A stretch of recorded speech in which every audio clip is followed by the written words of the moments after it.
In the silence of his empty hands, Boone Carver buried more than bodies, he buried his dreams. The scar on his face was less deep than the one on his soul. His eyes, dry as the desert that surrounded him, had forgotten how to cry. Until one afternoon, under the impossible rain of Arizona, a girl appeared in the dusty road, with eyes that recognized his pain without naming it. Sometimes, destiny takes everything from us, only to return what's essential in small hands that know how to comfort, without words. If this story touched your heart, leave your like as one leaves flowers on a grave that is reborn.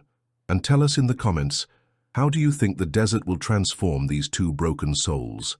Your story is also part of this journey. The sun punished the dry land of Arizona without mercy. Maisie felt each ray like a burning needle on her childish skin, while her small feet dragged through the reddish dust that covered the road. 10 years of life had not prepared her slight body for the cruelty of the desert. Her lips, cracked from thirst, trembled with each breath. Her dress, once a light blue like spring sky, now wore the indefinite color of abandonment.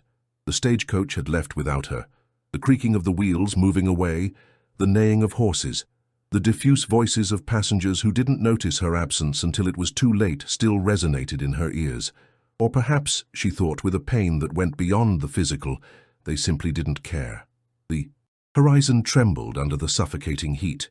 Maisie squinted, trying to distinguish shapes in the distance. That's when she saw him, a solitary rider outlined against the midday sun. He was nothing more than a dark silhouette, but in the emptiness of the desert, that shadow represented her only hope. She raised her arms with difficulty, an ancient gesture as old as humanity itself. Help. Her vocal cords, dried by thirst, barely produced a hoarse whisper. The world around her began to blur. She felt her knees give way under the weight of her small body, and the hot earth received her face like a merciless mother. In the haze of her consciousness, Maisie perceived the pounding of hooves approaching, then the creaking of leather and the jingling of spurs. A shadow offered her refuge from the relentless sun. Rough but careful fingers lifted her head.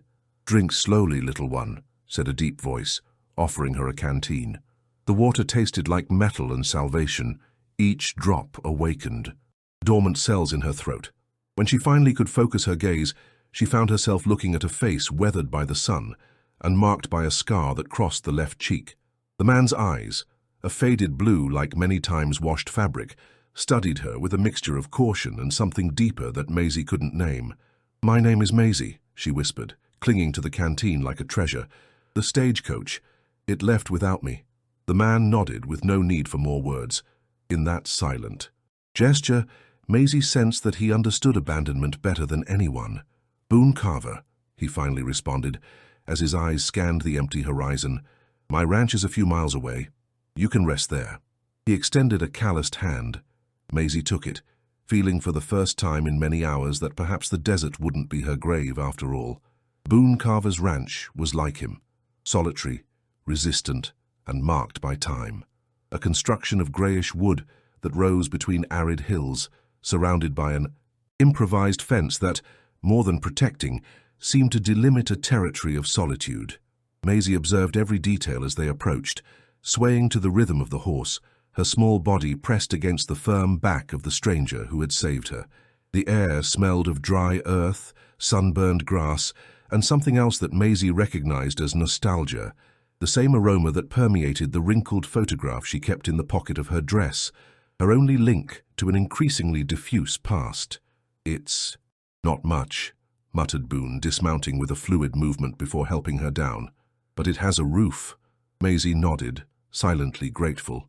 Her eyes traveled over the weathered facade, the small windows with faded curtains, the porch where a solitary rocking chair swayed gently with the breeze. It wasn't beautiful, but after days of uncertainty, that place emanated a promise of rest that brought tears to her eyes. The interior was austere, a wooden table with two mismatched chairs, an iron stove, cupboards with few provisions. In a corner, a narrow bed with a woven quilt, nothing more. No photographs on the walls, no ornaments, no sign that this space was more than a place of passage, as if its inhabitant did not allow himself to put down roots. "You can sleep here," said Boone, pointing to the bed. "I'll be fine in the stable." Maisie wanted to protest, to say it wasn't necessary for him to give up his space, but fatigue weighed too heavily on her eyelids. She nodded while her fingers nervously played with the frayed edge of her dress. "Thank you, Mr. Carver." Boone looked at her for a moment, as if words of gratitude were coins from a foreign country that he didn't know how to value. Then he nodded briefly and headed to the kitchen. "You must eat something."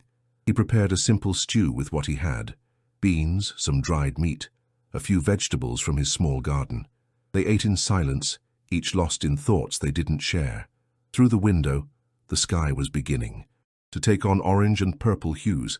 The desert, merciless during the day, now offered a spectacle of overwhelming beauty.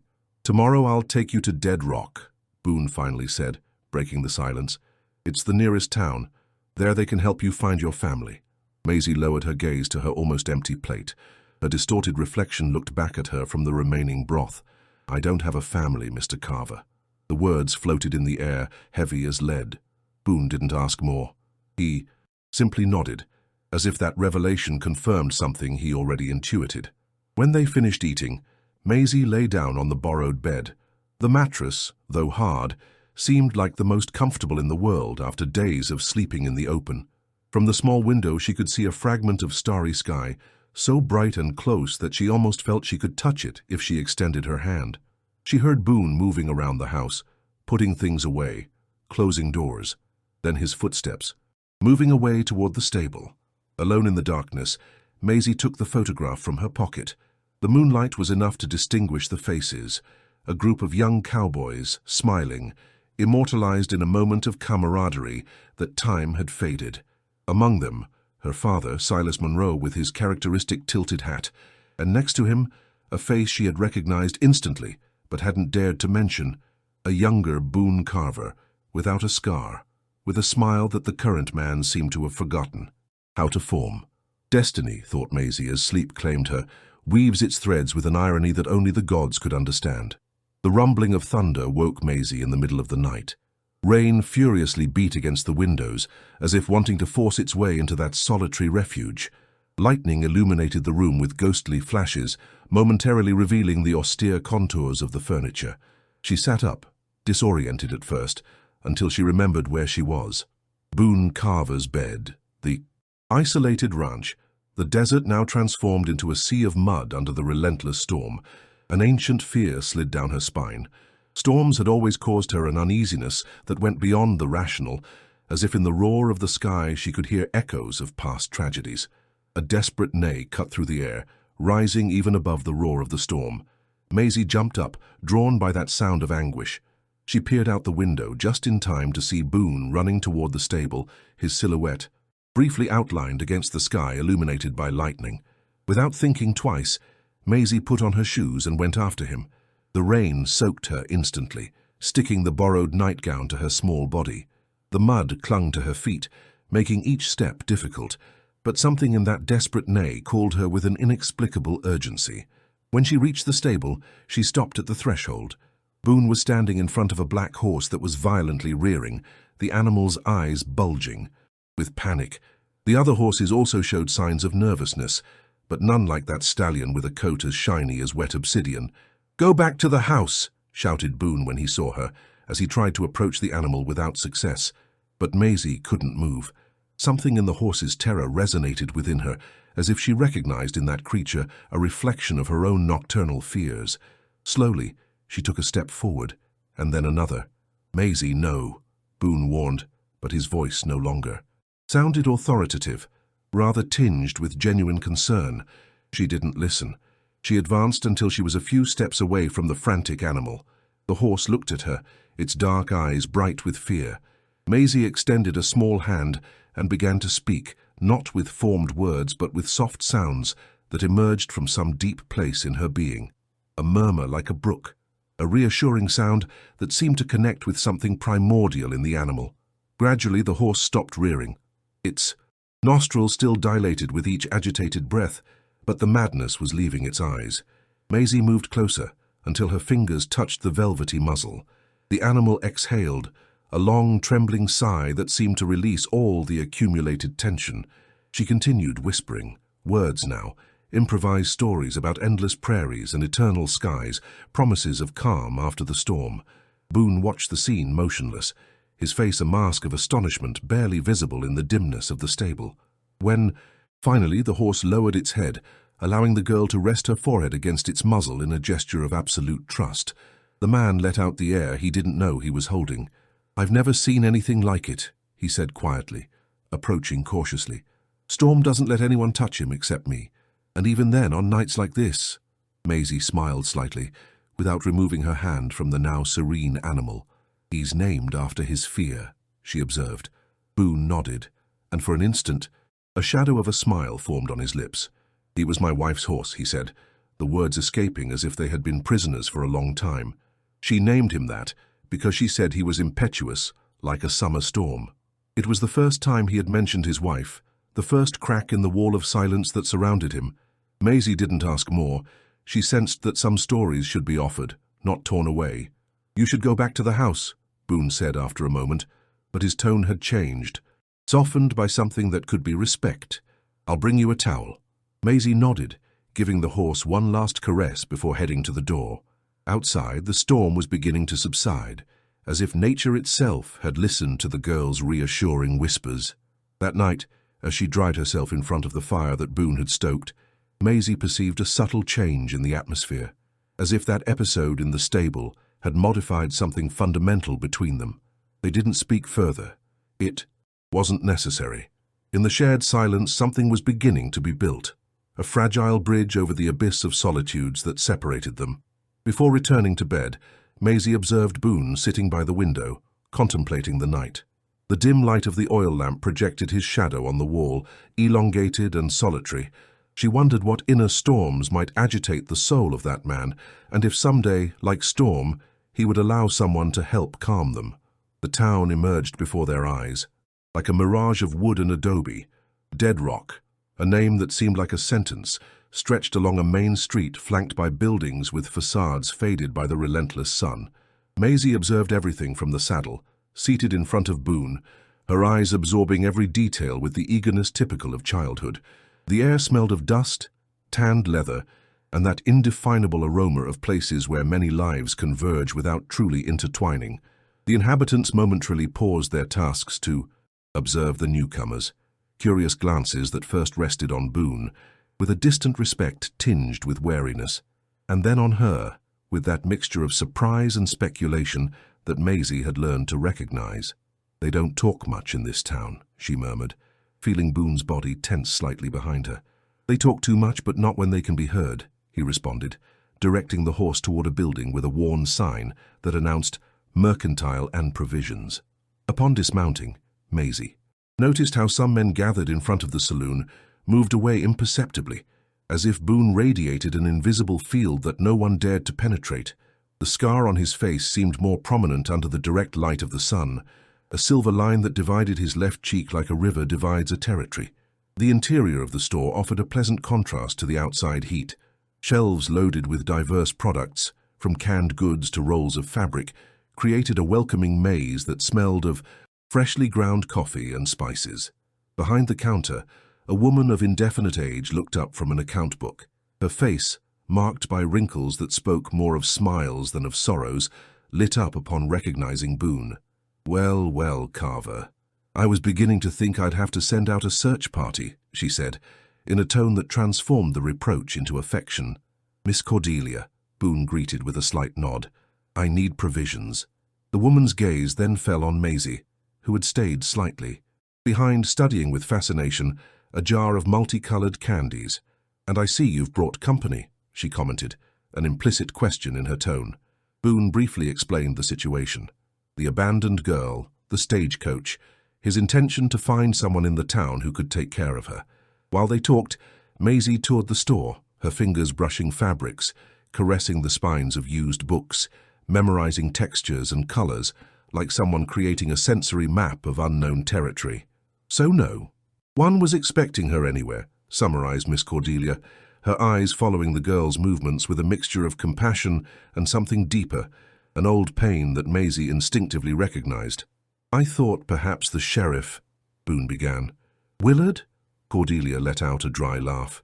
That man can barely take care of his mustache, much less a girl.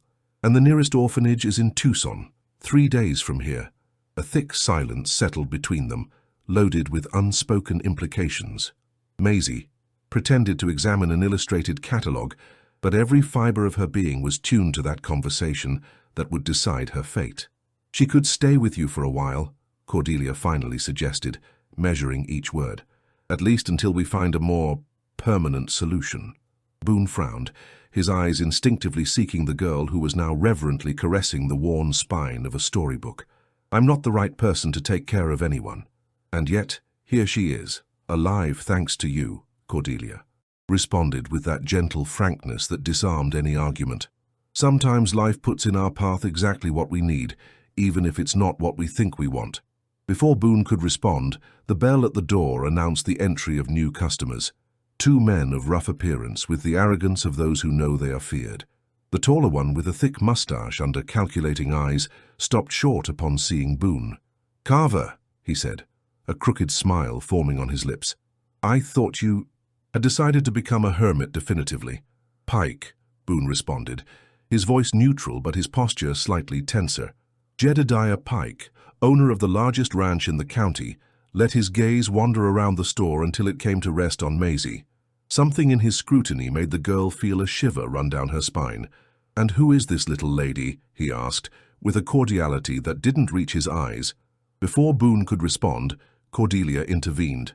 "A distant niece who will be staying with him for a season," she said firmly, surprising both Maisie and Boone. "The poor thing lost her parents recently." Pike arched an eyebrow, his gaze alternating between Boone and the girl, as if looking for some family resemblance that would justify that improvised story. "How touching," he finally commented, with a tone that suggested exactly the opposite.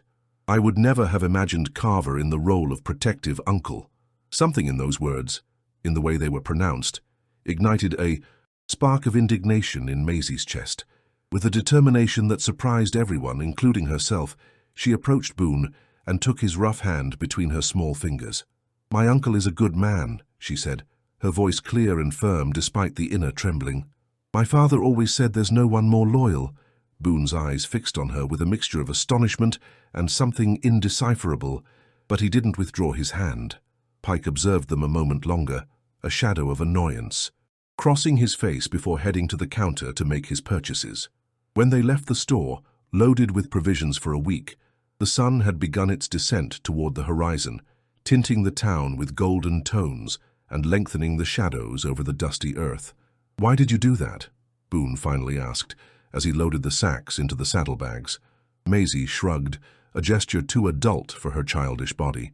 "You seem to need help," she responded simply. "And I didn't like how he looked at you." A fleeting expression softened Boone's usually stern face for an instant. It wasn't a complete smile, barely a hint, like the first shoot that emerges after a prolonged drought.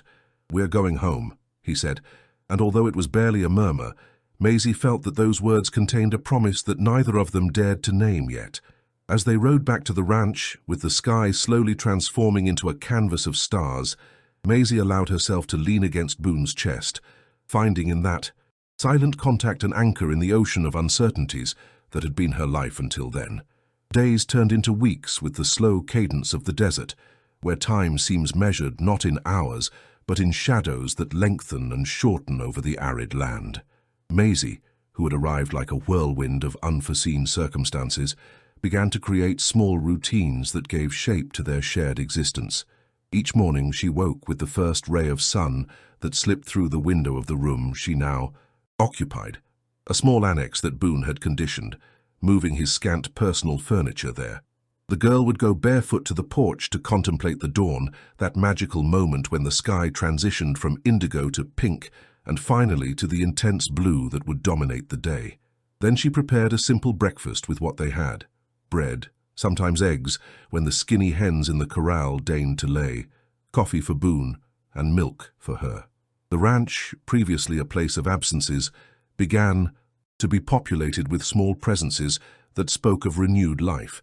Maisie planted wildflowers in rusted cans that she aligned on the porch.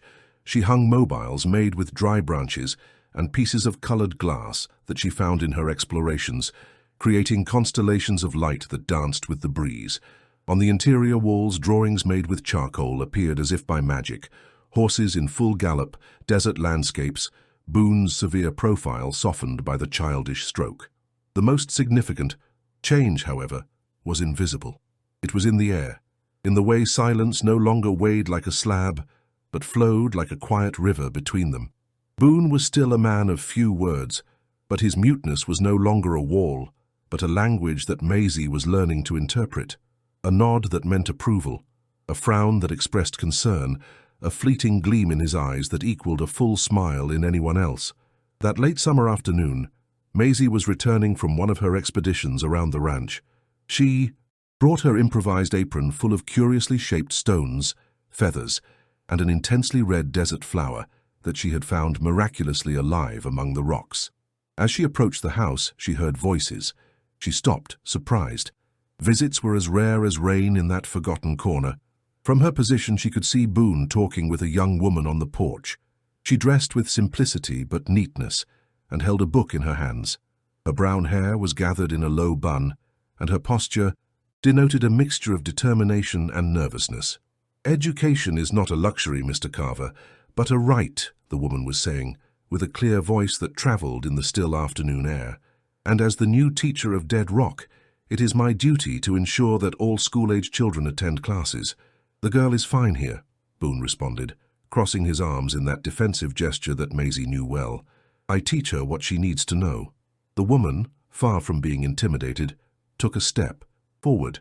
"What about arithmetic, history, sciences? Or do you think a girl needs no more knowledge than enough to survive on a ranch?"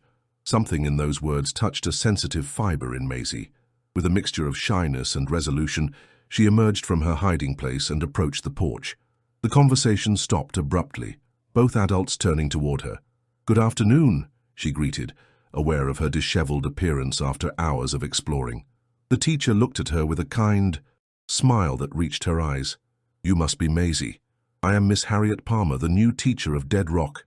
Maisie nodded, feeling an immediate sympathy toward this woman who faced Boone without blinking. She looked at the man, noticing the tension in his jaw, that expression he reserved for when something disturbed him deeply.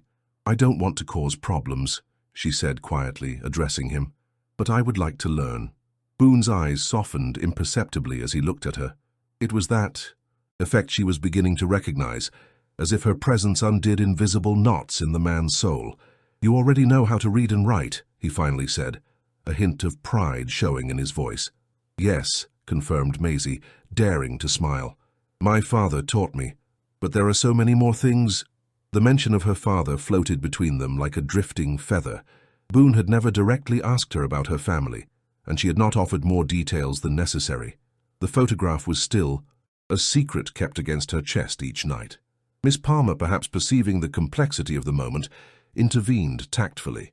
"Would you like to show me what you know, Maisie? I brought some books with me."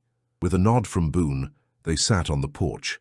The teacher opened a basic textbook and asked Maisie to read a passage.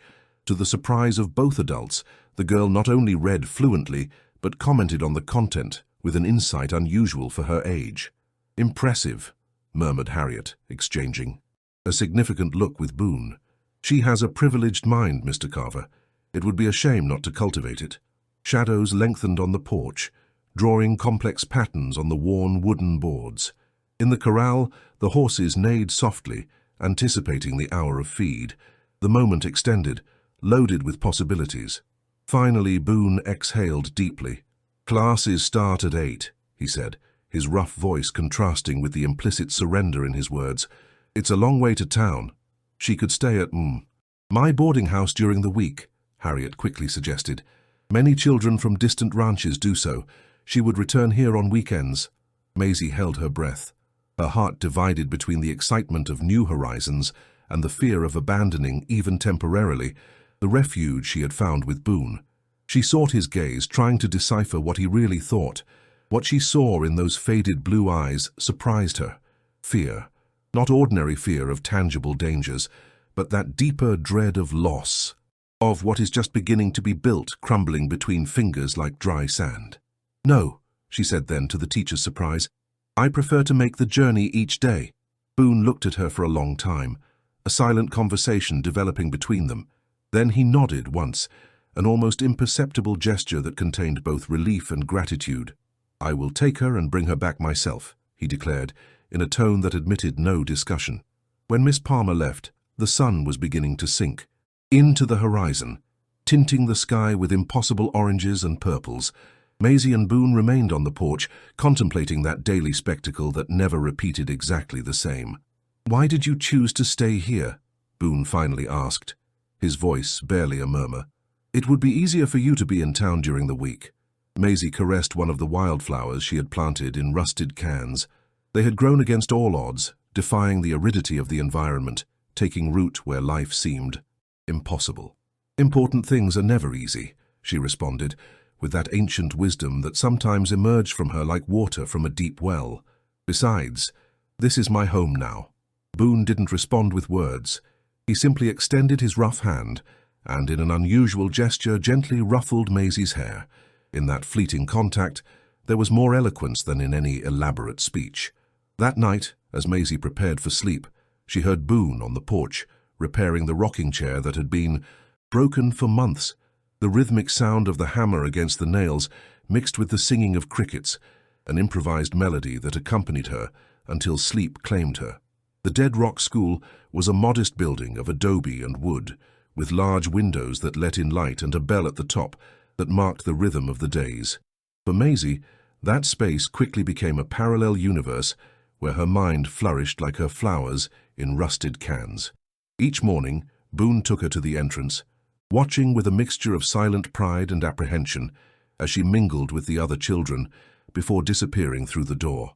That October afternoon, when Maisie came running out with her notebook pressed against her chest, she immediately knew something wasn't right. Boone waited as always next to Storm, but his posture was more rigid than usual, and a muscle pulsed in his tense jaw. "What's wrong?" she asked as she mounted, settling in front of him. "Nothing," he responded, with that tone that Maisie had learned to interpret as something, but I don't want to talk about it. The journey back was conducted in a silence different from the usual. It wasn't the comfortable silence they typically shared, but one loaded with unspoken words that accumulated like storm clouds. Maisie could feel the tension in Boone's body, transmitted through the inevitable contact as they rode. Upon reaching the ranch, he dismounted with a brusque movement and headed directly to the stable without waiting to help her as he usually did. Maisie got down by herself, watching him walk away with a growing sense of unease. Something had deeply altered Boone, and she feared being the cause. When she entered the house, she found something on the table that made her heart stop for an instant. The photograph. Her photograph. The one she guarded so zealously in the pocket of her dress that she contemplated each night before sleeping as a private ritual. It was there, exposed under the evening light. That filtered through the window. She took it with trembling fingers. It must have fallen out that morning in the rush not to be late for school, and Boone had found it. He had seen the faces immortalized in that yellowed paper. Her father, Silas Monroe, and himself younger without a scar, sharing a moment of camaraderie that time had erased. The weight of that revealed secret fell upon her shoulders like a blanket of lead. For weeks she had kept quiet, fearing that the truth would alter the fragile balance they had built. How to explain to him that she had recognized his face from the first moment, that she knew he and her father had been friends, that she feared more than anything in the world that this connection from the past would drive him away from her instead of bringing them closer? The sound of boots on the wooden porch announced Boone's return. Maisie hurriedly put the photograph in her pocket, but it was too late to feign ignorance.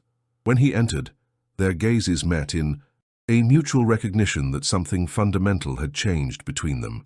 "I found it this morning by the door," said Boone, his voice controlled, but with a barely perceptible tremor. "Silas Monroe was your father." It wasn't a question, but a confirmation. Maisie nodded, unable to speak through the knot that constricted her throat. "Why didn't you tell me?" The question sounded harsh, tinged with an emotion that Maisie couldn't fully decipher. Pain, confusion, perhaps even betrayal. "I was afraid," she finally responded, her voice small in the vastness of the silence that separated them. "Afraid that you would see me differently, that you would move away." Boone passed a hand over his face, a gesture of infinite weariness. Then he sat heavily in a chair, indicating with a movement that she should do the same. When Maisie obeyed, he extended his hand. "Let me see it again." With trembling fingers, she extracted the photograph and handed it to him. Boone held it as if it were something precious and fragile at the same time, his eyes traveling over each detail, each face frozen in a moment of happiness that seemed to belong to another life. "Your father was a good man," he finally said, his voice softened by the memory. "The best I've known." "He talked about you," Maisie dared to say. "He called you my brother of the desert. He said there was no one more loyal under the Arizona sun." A shadow crossed Boone's face, like a passing cloud momentarily darkening the landscape. "I wasn't as loyal as I should have been," he murmured, more to himself than to her. "You were," insisted Maisie, with that certainty born from stories heard on nights around the campfire under starry skies. "He always said, you saved his life more than once. And yet I wasn't there when he needed me most." The silence that followed was loaded with unasked questions, pieces of a puzzle that were beginning to fit slowly. "The stagecoach," Maisie finally said, understanding. "When they attacked the stagecoach 3 years ago, you lost your family that day." Boone looked at her with surprise, as if a completely new dimension of the girl he had taken into his home had just been revealed to him. "How do you know?" "I heard the men talk in the camp where I was before I was left alone," she responded, lowering her gaze to her hands intertwined on the table. "They talked about a man with a scar who had lost everything in an attack, who had sworn revenge but then disappeared. When I first saw you with your scar, I knew who you were. And yet you came with me," said Boone, with a mixture of amazement and disbelief. "You were my father's friend," Maisie responded simply. "I felt that he had put you in my path." Boone looked again at the photograph, his thumb unconsciously caressing the image of Silas Monroe. "Your father and I rode together for years," he finally said, like someone deciding to open a long-closed door. "We were young. We had big dreams. Then I met Sarah, fell in love, we settled down. Emma was born—" His voice broke upon pronouncing that name. Maisie understood it was the first time he had said it aloud in a long time. "Emma would have been your age now," he continued after a moment. "Silas was her godfather. He promised to take care of her if anything happened to me. Ironies of fate, I suppose." "What happened?" asked Maisie softly, although she believed she already knew part of the answer. "Bandits. An ambush on the stagecoach taking Sarah and Emma to Tucson," he responded, his voice strangely monotonous, as if emotional distance were the only way to narrate that tragedy. "I was supposed to accompany them, but I was delayed by a job. When I arrived, it was too late." The silence that followed was populated by ghosts. "My father tried to defend them," said Maisie, completing the story with the pieces she knew. "They shot him. He hid me among the bushes before they got to him." Boone raised his gaze, his eyes meeting hers in a recognition of shared pain that transcended words. "For 3 years I believed you dead, like all the other passengers," he said, with a voice that seemed to come from very far away. "Silas never mentioned he had a daughter. It was his secret," explained Maisie. "My mother died when I was born. He feared his enemies would use me to get to him, so few people knew of my existence. We traveled constantly, never staying long in one place. Slowly, like pieces of a mosaic, their fragmented stories began to form a complete picture. The loss, the pain, the loneliness, and now, improbably, the reunion that neither had consciously sought, but that seemed the work of an invisible hand guiding their intertwined destinies. "Do you believe in destiny, Boone?" asked Maisie, using his first name for the first time, a small act of intimacy that sealed something between them. He looked at her for a long time, as if truly seeing her for the first time. Not just the girl he had picked up in the desert, but the daughter of his best friend, the survivor of the tragedy that had destroyed his own life, the bearer of a story that was, in a way, the continuation of his own. "I don't know," he responded with honesty, "but if it exists, it has a strange sense of humor." A faint smile, the first real one Maisie had seen from him, softened for an instant the hard lines of his face. He returned the photograph to her, but not as one returning a possession, rather as one sharing a treasure. "We should put it in a frame," he said. "It deserves to be displayed, not hidden in a pocket." That night, while the desert wind whispered secrets around the house, Boone worked silently in his small workshop. When Maisie woke the next morning, she found on the kitchen table a carved wooden frame, simple but beautiful, with the photograph carefully placed inside. It was more than an object. It was a bridge between the past and the present, between what was lost and what was found. A silent affirmation that some bonds, like certain desert cacti, can remain dormant for years beneath the arid surface, waiting for the precise moment to bloom again.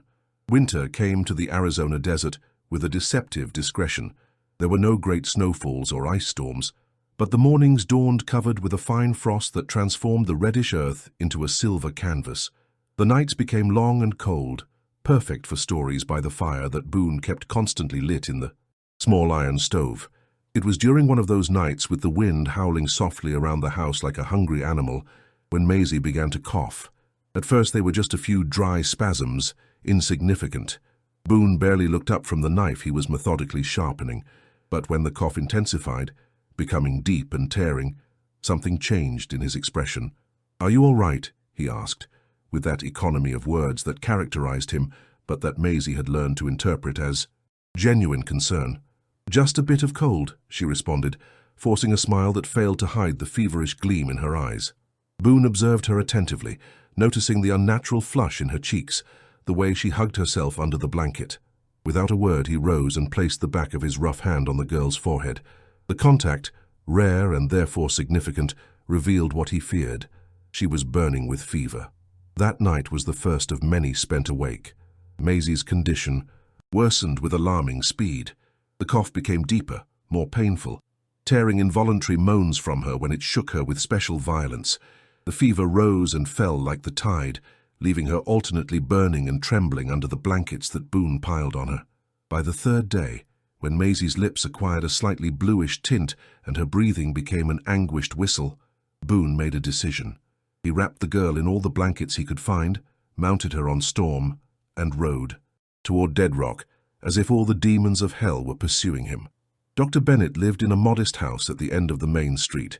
Despite the hour, night had fallen long ago, he responded to the frantic knocks at his door with the resignation of one accustomed to illness, not respecting schedules. "Pneumonia," he diagnosed after examining Maisie, who was barely conscious at that moment. "And quite advanced, I'm afraid." "Will she be all right?" Boone's question, although formulated with his usual dryness, carried an undertone of anxiety that didn't go unnoticed by the doctor. "I can't promise," responded Bennett with the direct honesty of one who has seen too many times the thin line between life and death. "The next few days will be critical. She'll need constant care, medications, and a lot of luck." Boone nodded, assimilating the information with the impassive face he showed to the world, although a storm raged within him. "I'll prepare a room for her here," continued the doctor. "It will be easier to monitor her, and I have the medicines at hand." "No," Boone's response was categorical. "I'll take her home." Bennett looked at him with surprise, evaluating the determined countenance of the man before him. "Carver, with all due respect, the girl is seriously ill. She needs constant medical attention, warmth, conditions that your ranch—" "I'll give her everything she needs," interrupted Boone, in a tone that admitted no discussion. "Tell me what to do." "What?" "Medicines to administer, and I'll do it. But she comes back with me." Something in the intensity of that declaration made the doctor understand that no argument could change that decision. With a sigh of resignation, he began to prepare vials of medicines and give precise instructions on how and when to administer them. The return to the ranch was slow and careful, with Maisie wrapped like a fragile cocoon in Boone's arms. The fever had plunged her into a state of semi-consciousness where reality and delirium intermingled. Sometimes she murmured names that Boone didn't know, other times fragments of songs that Silas used to sing to her, as he discovered, and sometimes, in the darkest moments of the night, she called for her father with such a heart-rending voice that Boone had to close his eyes to contain the emotion that threatened to overflow him. The days merged into a blurry succession of identical moments: cold compresses to lower the fever, spoonfuls of bitter medicine, soup, that he prepared with recipes Miss Cordelia had sent. When she learned of the illness, Boone barely slept, fearing that if he closed his eyes, even for an instant, Maisie could vanish like the morning mist under the desert sun. One particularly difficult night, when the fever reached its highest point and Dr. Bennett, who had ridden to the ranch to check on her, left the room with a somber gesture. Boone did something he hadn't done in years. He prayed, not to a specific god, nor with words, learned in his distant childhood, but with the desperate fervor of one facing the possibility of losing again what he loves. "Don't take her too," he murmured in the dimly lit room, holding Maisie's small, burning hand between his own. "Not now that I've learned to live again." As if she had heard that silent plea, Maisie opened her eyes. Her gaze, although clouded by fever, focused on Boone's exhausted face. "Would you tell me a story?" she asked, with a voice so weak that he had to lean into. Hear her. "My father always told me stories when I was sick." Boone, a man of action more than words, found himself momentarily lost at that request. The only stories he knew were too harsh, too full of blood and loss for a sick child. But then, as if Silas had whispered in his ear from the other side, he remembered the tales his friend used to narrate during the long nights of vigilance in the prairies. "Once upon a time," he began, his rough voice softening, "there was a solitary cactus in the middle of the most arid desert. Unlike other cacti, this one didn't have thick thorns or showy flowers. It seemed so small and insignificant that travelers passed by without noticing it." Maisie listened attentively, her feverish eyes fixed on him, as if the words were a lifeline to cling to in the ocean of illness. "But this cactus had a secret," continued Boone, surprising himself with the fluidity with which the story developed. "Beneath the ground, where no one could see, its roots extended for kilometers, seeking water in depths that others couldn't reach, and those invisible roots not only kept it alive, but shared their water with other desert plants.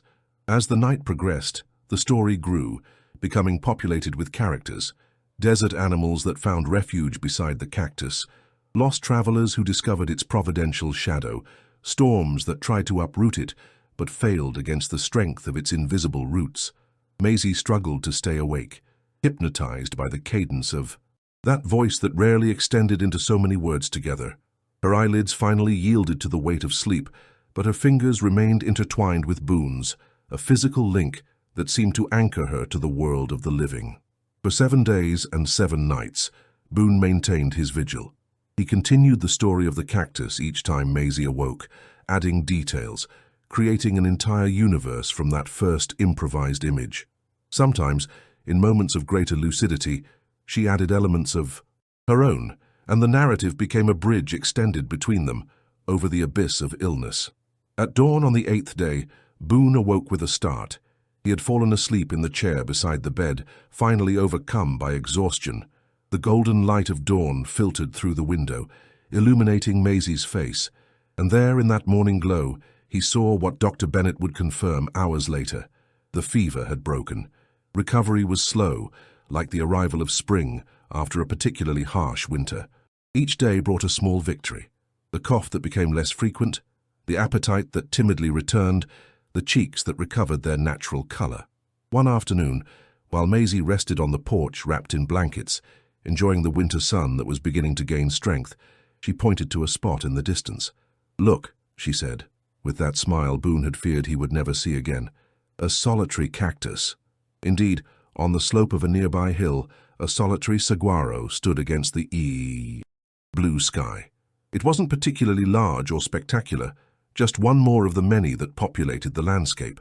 But for them, it carried a special meaning. "Like the one in your story," added Maisie, looking at him with eyes that had recovered their sparkle. "With invisible roots," Boone nodded, allowing himself to lightly rest his hand on the girl's shoulder. A simple gesture that to any external observer would have seemed insignificant, but that for them contained a whole universe of unexpressed meanings. "Like us," said Maisie quietly, as if sharing a secret. "We have invisible roots that connect us. To my father, to your family, between us." Boone felt something expand in his chest, an emotion for which he had no name, but that he recognized as the same he had experienced that night of desperate prayer. Contemplating the desert landscape that for so long had been the backdrop of his solitude, he understood that Maisie was right. Beneath the apparently arid surface of their lives, something deep and resilient had been growing all this time, extending its roots in search of life, connecting them with a past that no longer hurt so much, and with a future that for the first time in years he dared to imagine. Spring came to the Arizona desert with its usual ephemeral explosion of color. Wildflowers sprouted among the rocks, like fallen stars on the reddish earth. The cacti crowned themselves with delicate flowers, that seemed to belie the hardness of their thorns. And at the Carver Ranch, as some in Dead Rock had begun to call it, Maisie also bloomed, completely recovered from the illness that had almost taken her from the world. That April morning, they rode together toward town. It was market day, and Maisie also had exams at school. The girls sat in front of Boone, as was their custom, but now she was allowed to take the reins under the attentive supervision of her tutor. Her small but firm hands guided Storm with a confidence that made Boone smile imperceptibly. "Miss Palmer says I'm the best in the class in arithmetic," commented Maisie, looking back to see Boone's reaction. "She says she could prepare me to enter a ladies' college in Phoenix when I'm older." Boone nodded, though an almost imperceptible crease appeared between his eyebrows. The idea of Maisie leaving, even in a distant future, caused him an unease he preferred not to examine too closely. "That's still a long way off," he finally responded, "and Phoenix is very far." Maisie smiled, catching what Boone wasn't saying. During the months they had been together, she had learned to read his silences as much as his words. The town appeared before them, more animated than usual. It was stagecoach day, and several unknown wagons and horses lined up in front of the hotel and saloon. They dismounted in front of the school, where other children arrived accompanied by their parents or older siblings. "I'll come to pick you up at the usual time," said Boone, in what had become their daily ritual of farewell. "Be careful." "I always am," responded Maisie with that tilted smile that reminded him so much of Silas. He watched her walk away, her blue dress, a new one that Miss Cordelia had insisted on giving her, waving gently with the morning breeze. He waited until she entered the building, as he always did, before heading to the mercantile for his weekly purchases. Dead Rock had changed subtly in recent months, or perhaps, thought Boone as he tied Storm in front of the store, it was his perception of the town that had changed. He no longer felt the wary glances that had once followed him like shadows. People greeted him with cordial gestures. Some even stopped to chat briefly about the weather or the crops. Maisie's presence in his life had softened the sharp edges of his reputation, like water polishes river stones. The bell of the store announced his entry. Miss Cordelia looked up from her account book, smiling upon recognizing him. "Carver, just in time. Fresh coffee has just arrived from Tucson," she said, pointing toward a newly opened sack that perfumed the air with its intense aroma. Boone nodded, grateful for that small luxury he allowed himself. While Cordelia prepared his usual order, he noticed that something in her behavior was different. The woman seemed restless, giving him sidelong glances as if she wanted to tell him something, but couldn't find the right words. "Is something wrong, Miss Cordelia?" he finally asked. "Direct as always." The woman sighed, placing the can of cookies she was holding on the counter. "There's a woman asking about Maisie," she said without preamble. "She arrived on this morning's stagecoach. Elegant, with an Eastern accent. She's staying at the hotel." Boone felt something cold settle in his stomach, a sensation he hadn't experienced since the days of Maisie's illness. "What does she want?" His voice sounded harsher than he intended. "She claims to be her aunt," responded Cordelia, closely studying his reaction. "Evelyn Blackthorne, that's how she introduced herself. She brings documents and everything. She's been asking questions around town, showing a photograph of Maisie when she was younger." The silence that followed was loaded with implications. Boone passed a hand over his face, trying to process the information. An aunt. Documents. After all these months, when they had finally found a kind of balance, of peace. Silas never mentioned a sister, he finally said, although even as he spoke the words, he recognized how little he really knew about his friend's family life. "Whoever she is, she seems determined," added Cordelia, with that maternal frankness she used even with men like Boone, "and she has the kind of clothes and manners that suggest money and influence." The bell at the door sounded again, interrupting the conversation. Both turned to see the newcomer, a tall, slender woman, dressed with discreet but undeniable elegance. Her brown hair, gathered in an impeccable bun, framed a face of delicate features and penetrating eyes that scanned the store until they came to rest on Boone. "Mr. Carver, I presume," she said, with a melodious voice tinged with a refined accent. "I've been told I might find you here. I am Evelyn Blackthorne, Maisie's aunt." She approached with the studied grace of one who has frequented the best salons, extending a gloved hand that Boone, after a moment of hesitation, briefly shook. "I've traveled from Boston. As soon as I learned my niece was alive," she continued without waiting for a response. Imagine my surprise when, after years of believing her dead, I receive news that a girl with her exact description has appeared in this place. The slight pause before the last word made clear her opinion of Dead Rock. Maisie never mentioned having family in the East, responded Boone, his voice controlled, but with an edge of distrust he didn't try to disguise. I'm not surprised, replied Evelyn with a smile that didn't reach her eyes. She was very young when she last saw her mother. My sister Anne died shortly after Silas took her away on one of his trips. Against the family's wishes, I might add. Boone remained silent, evaluating the woman before him. There was something about her that didn't fit with the little Maisie had shared about her mother, but how could he be sure? The girl barely had memories of a mother she had lost when very young. I have documents that prove my identity and my relationship with Maisie, added Evelyn, opening a small briefcase and extracting several carefully folded papers. Birth certificates, my sister's will, everything is in order. I've come to take my niece to Boston, where she will have the education and opportunities she deserves. The words fell like stones in the tranquil pond that had been Boone's life in recent months. He felt the ground move beneath his feet, but maintained his composure, that mask of impassivity he had perfected over years of losses and disappointments. Maisie is at school now, he finally said, his neutral voice contrasting with the storm that raged within him. And she is happy here. Evelyn let out a brief laugh, an elegant sound, but laden with condescension. Mr. Carver, I appreciate what you've done for my niece, I really do. But let's be realistic. What future can again that calculated pause, a solitary rancher in the middle of this desert offer her? Maisie is a Blackthorn. In Boston she will have access to the best schools, high society, a brilliant future in accordance with her lineage. Boone wanted to respond, wanted to say that Maisie was also a Monroe, daughter of Silas, a man who had consciously chosen the freedom of the West over the restrictions of Eastern society. He wanted to explain how she flourished in school, how she had transformed the ranch with her presence, how her roots were already deeply intertwined with this land and with him. But the words refused to form. Because deep down, a part of him, the part that had always feared not being enough, not being worthy, wondered if Evelyn Blackthorn might not be right after all. I would like to see her, said Evelyn, breaking the tension-loaded silence. Today, if possible.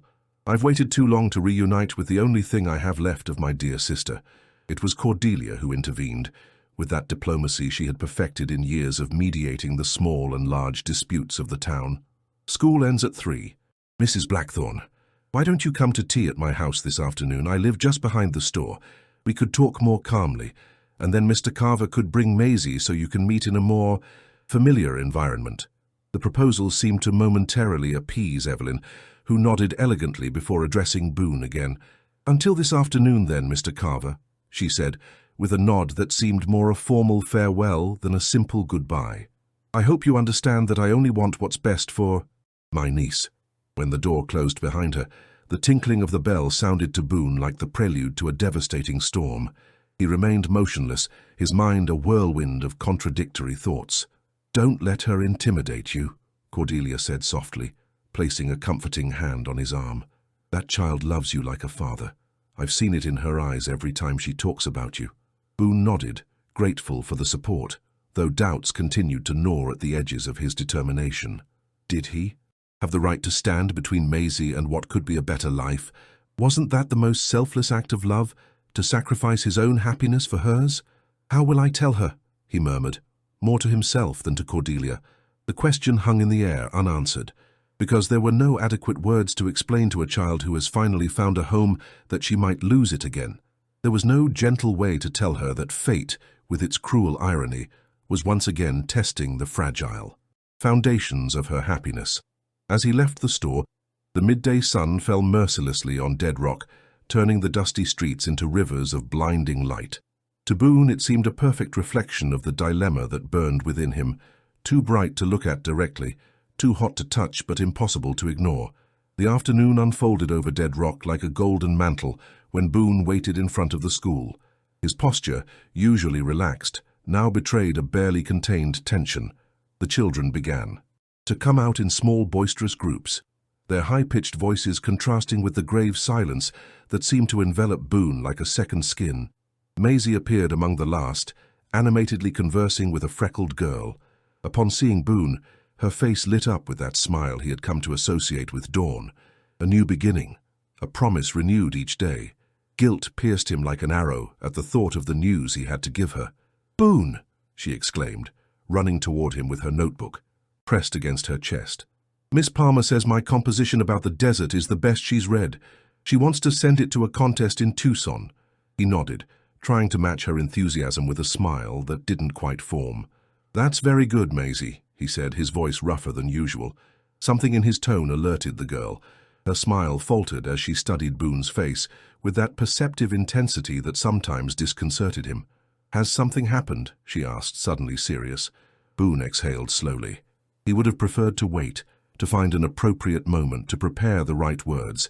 But Maisie had that gift for detecting the hidden currents beneath the surface, like certain desert birds that know where underground water flows. "We're going to Miss Cordelia's house," he responded, momentarily evading the question. "There's someone who wants to meet you." The journey to Cordelia's house, located behind the store, was brief, but loaded with an unusual silence. Between them, Maisie, sensing the gravity of the situation, didn't insist with questions, although Boone could feel her unease as a tangible presence. Cordelia's house was a refuge of femininity amid the austere landscape of dead rock. Lace curtains at the windows, furniture with floral upholstery, and the perpetual aroma of something baking in the oven. In the small living room, seated on the sofa with the elegant rigidity of a marble statue, was Evelyn Blackthorne. Upon seeing them enter, she rose with a fluid movement.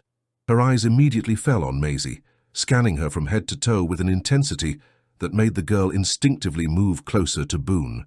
"Maisie," said Evelyn, with a voice that tried to be warm but sounded rehearsed. "My dear niece, at last we meet." Confusion crossed Maisie's face like a passing cloud. She looked at Boone, seeking an explanation, but he maintained his deliberately neutral expression. "Niece?" she finally asked, her voice small in the suddenly silent room. "I am Evelyn Blackthorne," the woman introduced herself, advancing a step toward her. "Your mother's sister, Anne, your aunt." Maisie remained motionless, processing the information. Her eyes, which Boone had learned to read like an open book, reflected not only surprise but also an instinctive distrust that filled him with bittersweet pride. The girl abandoned in the desert had learned to protect herself. "My mother never mentioned having a sister," she finally said, with a clarity that surprised all those present. "And neither did my father." A flash of annoyance crossed Evelyn's perfectly composed face, but she recovered quickly. "I'm not surprised, dear," she responded with a practiced sigh. "Your father and our family never got along, and you were very young when Anne died. But I have documents that prove our relationship." She pointed to the papers arranged on the center table, which Maisie observed without approaching. "I've come from Boston to take you with me," continued Evelyn, with a smile that didn't reach her eyes, "to offer you the home and education you deserve as a true Blackthorne." A thick silence followed these words. Maisie looked at Boone, then at Cordelia, who remained by the kitchen door with a worried expression, and finally at the woman who claimed to be her aunt. "I already have a home," she said with surprising firmness for someone her age, "with Boone at the ranch."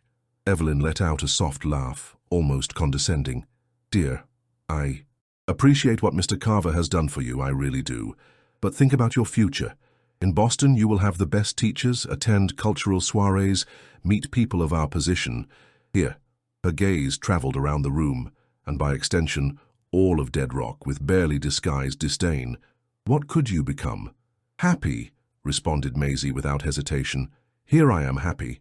Something broke in Evelyn's composure. For an instant, a flash of hardness appeared in her eyes, so fleeting that Boone almost doubted having seen it. "Childish happiness is transient, Maisie," she said, her tone less sweet than before. "I'm talking about your life, your future.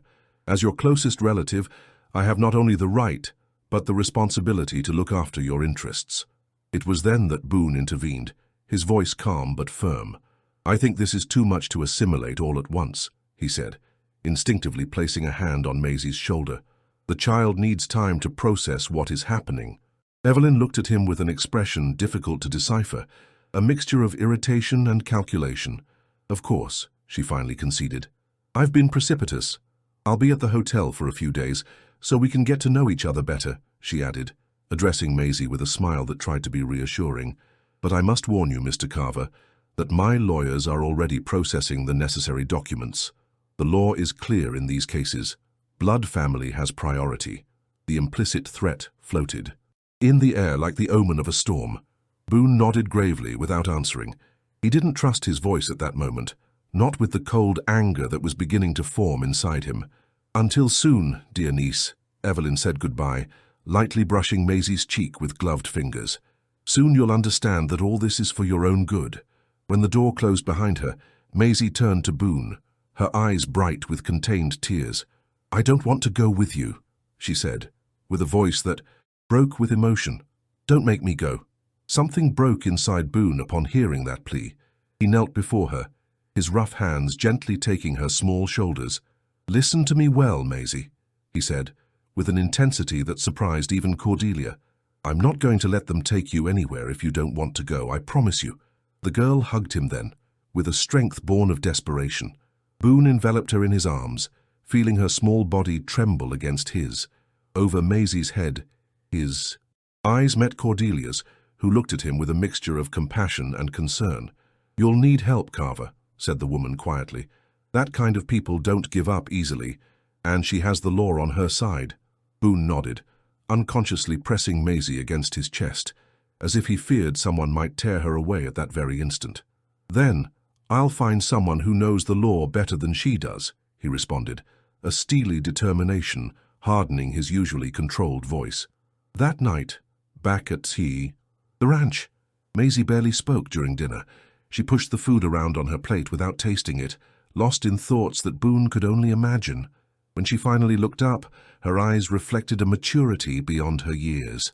"She's not my aunt," she said with absolute certainty. "My mother didn't have sisters, only a brother who died before I was born. My father told me." Boone observed her attentively, weighing her words. "Are you sure?" Maisie nodded vehemently. "Documents can be falsified," she continued, surprising him with her reasoning. "Miss Palmer told us how during the war many soldiers stole identities to collect pensions that weren't theirs. If she's not your aunt, who do you think she is? And why would she look for you?" Maisie lowered her gaze to her plate, a gesture that Boone had learned to associate with moments when she organized her thoughts. "I don't know," she finally admitted, "but I don't trust her. Her eyes," she shivered slightly, "don't look at me the way you do." That observation, so simple and yet so profound, resonated in Boone with unexpected force, because he understood exactly what she meant. Evelyn Blackthorne's eyes didn't really see Maisie. They saw a possession, a means to some end he still couldn't discern. "Tomorrow I'll go talk to Judge Crane," he decided, remembering the retired elderly magistrate who lived on the outskirts of town. "He'll know how to advise us." Maisie nodded, relieved by the concrete action. Then, in a gesture that had become habitual between them in moments of tension, she extended her small hand across the table. Boone covered it with his own, rough and calloused. No words were needed. In that simple contact was implicit a promise that no legal document could invalidate. That night, while Maisie finally slept, Boone remained on the porch, contemplating the starry sky that had so often been his only companion. The desert wind, cool after sunset, carried with it aromas of dry earth and promises of change. For the first time in years since the loss of Sarah and Emma, he felt afraid. Not the physical fear he had faced so many times, but that deeper and more paralyzing dread of losing again what he loved. Because that was the truth he could no longer deny, not even to himself. He loved Maisie like a daughter, and he would fight for her with the same ferocity with which a desert mountain lion protects its cubs. With that certainty burning in his chest like an ember, Boone Carver made a silent vow to the indifferent stars. This time fate would not take away what he loved without a battle. Judge Jebediah Crane lived in an adobe house on the outskirts of Dead Rock, surrounded by an improbable garden where cacti, desert shrubs, and some plants brought from the east coexisted in an ordered chaos that reflected the mind of its owner. At 70, the former magistrate had developed a reputation as an eccentric sage, consulted both for legal matters and for moral dilemmas that The townspeople didn't know how to resolve. Boone and Maisie arrived at dawn, when the sky transitioned from indigo to pale pink, and the air still retained the freshness of the night. The judge received them on his porch, as if he had been waiting for them forever, a steaming cup of coffee between his gnarled hands. "Early morning troubles are the most urgent," he commented, observing them with clear eyes that seemed to see beyond appearances. "Come in, Carver, and you too, little one. You seem to bring storms in your gaze." The interior of the house was like his garden, a fascinating mixture of different worlds. Law books were stacked next to botanical treatises and novels worn from use. An ancient telescope pointed toward the east window, and maps of distant territories decorated the walls alongside framed sentences. Seated around a table of wood polished by time, Boone explained the situation. The appearance of Evelyn Blackthorne, her claims about Maisie, the documents she presented, and the girl's certainty that it was all a farce. As he spoke, the judge listened without interrupting, his fingers occasionally drumming on the table in a rhythm that seemed to follow the flow of his thoughts. "Law and justice rarely travel the same path," he finally said, when Boone finished his account. "Papers can say one thing, but truth often hides in the details, in the shadows between the written words." He rose with surprising agility for his age and approached a bookshelf. He extracted several books and a worn notebook that he placed on the table. "First things first," he continued, addressing Maisie with the same seriousness with which he would speak to an adult. "Do you have any proof of who your parents were? Any document, a letter, something that proves your lineage?" Maisie shook her head, frustration evident on her face. "Only the photograph," she responded, taking from her dress pocket the image that Boone knew well. "But it only shows my father with his friends. It doesn't prove anything about my mother." The judge took the photograph carefully, examining it through spectacles he extracted from his vest pocket. "Sometimes what is not seen says more than what is visible," he murmured, more to himself than to them. "And you say this woman, Evelyn Blackthorne, claims to be your mother's sister?" "My mother didn't have sisters," insisted Maisie. "Only a brother who died young. His name was Thomas. Dad used to tell me stories about him." Crane nodded, taking notes in his notebook with a surprisingly neat handwriting for his trembling hands due to age. "We'll need more than your word against hers, I'm afraid," he said frankly. "The law tends to favor blood relatives in these cases, especially when they come with official documents and, I presume, expensive lawyers." Boone felt frustration growing inside him. He had hoped the judge would offer a more concrete solution, a clear path to follow. "So, what do you suggest?" he asked, trying to control the harshness in his voice. "Should I simply hand Maisie over because she has papers that say she's her aunt?" The judge smiled, an expression that transformed his weathered face into a map of kind wrinkles. "Patience was never your strong suit, Carver," he commented without taking offense at the tone. "No, I don't suggest you give up. I suggest we investigate. The truth, like water in the desert, sometimes flows beneath the surface. You have to know where to dig." He rose again and extracted from a drawer a folded paper that he spread on the table. It was a telegram yellowed by time but perfectly legible. "This is a message I received more than a year ago from a colleague in Tucson," he explained. "It mentions a woman from Boston who was seeking information about survivors of the attack on the stagecoach where Silas Monroe died." Maisie and Boone exchanged a look of surprise. The judge continued, "At that time, I didn't give it importance. Sad news constantly arrives about stagecoach attacks, and relatives often search for their loved ones for years. But now I wonder if that woman might not be our mysterious Mrs. Blackthorne." "Why would someone pretend to be Maisie's relative?" asked Boone, although as he formulated the question, a suspicion began to form in his mind. "Money moves mountains and dries rivers," responded the judge enigmatically. "Did you know that Silas Monroe owned a silver mine in the northern mountains? Not very large, but productive. He abandoned it when he started traveling with Maisie after his wife's death. He said he didn't want his daughter to grow up in a mining camp." The revelation fell like a stone in still waters. Maisie looked at the judge with amazement. "My father never told me about any mine," she said, her voice barely a whisper. "He only said we had enough to live as long as we were together." "He was a discreet man," nodded Crane, "and wise. Greed attracts vultures. If Maisie is his only—" He didn't need to complete the sentence. The implication was as clear as spring water. "How can we prove it?" asked Boone, his mind already calculating strategies, ways to unmask Evelyn Blackthorne. How do we prove she's not who she claims to be? The judge reflected for a moment, drumming again on the table. Liars tend to get tangled in their own webs, he finally said. We need to ask her questions whose answers only the real sister of Maisie's mother would know. Intimate details, childhood memories, family traditions. But I know almost nothing about my mother's family, Maisie intervened with dismay. Dad didn't talk much about them. Then we'll have to look for another path, responded Crane, his face lighting up with that expression that men of law have when they see a crack in the opposing argument. If we can prove that the documents are false, or that there's a connection between this woman and someone interested in your father's mine, he interrupted himself, upon hearing the sound of hooves approaching the house. The three tensed instinctively. Boone stood up and peered out the window cautiously. It's Willard, the sheriff, he announced, recognizing the rider dismounting in front of the house. The judge frowned, a gesture that accentuated the deep wrinkles on his forehead. How strange. Willard never rises early if he can avoid it. The door resonated with 3 sharp knocks. When the judge opened, the sheriff removed his hat with a gesture that tried to be respectful but didn't hide certain discomfort. Judge Crane, he greeted, his eyes briefly deviating toward Boone and Maisie. I figured I'd find them here. What's happening, Willard? Asked Crane, without inviting him in. The sheriff cleared his throat, evidently uncomfortable with the situation. Mrs. Blackthorne has filed a complaint, he finally said.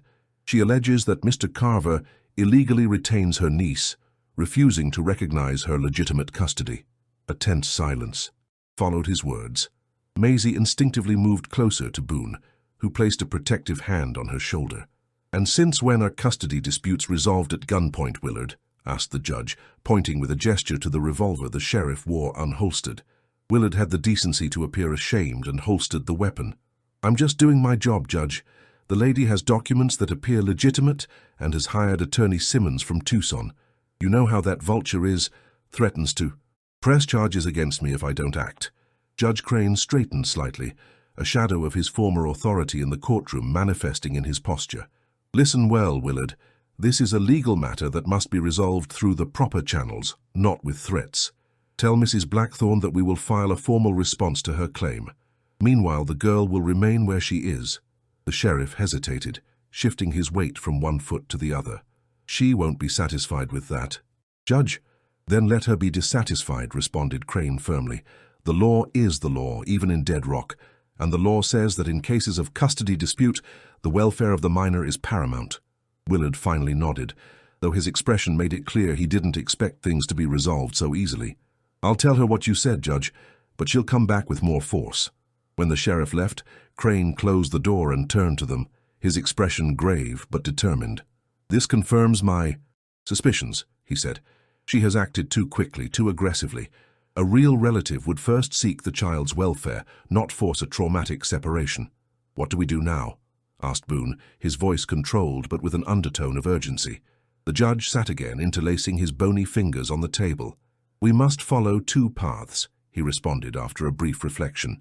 First, find out who Evelyn Blackthorne really is and what her interest in Maisie is. Second, establish a legal custody.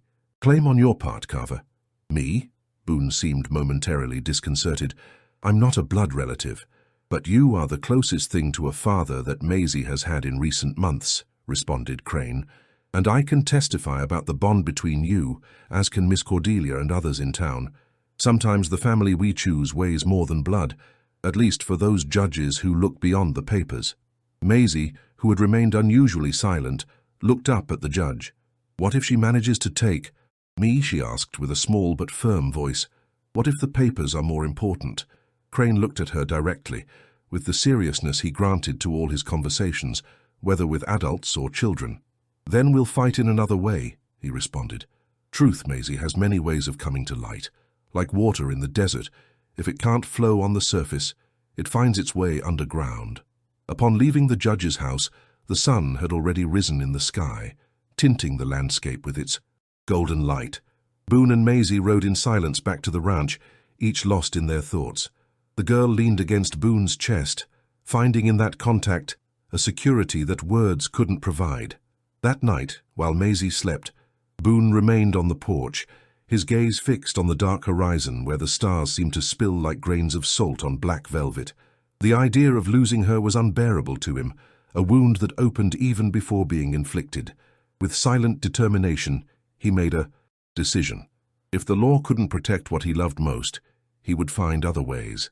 The desert, after all, always offered alternative routes for those who knew how to read its secrets. The following days passed in a strange, tense calm, like the silence that precedes a great storm. Boone and Maisie continued with their daily routines.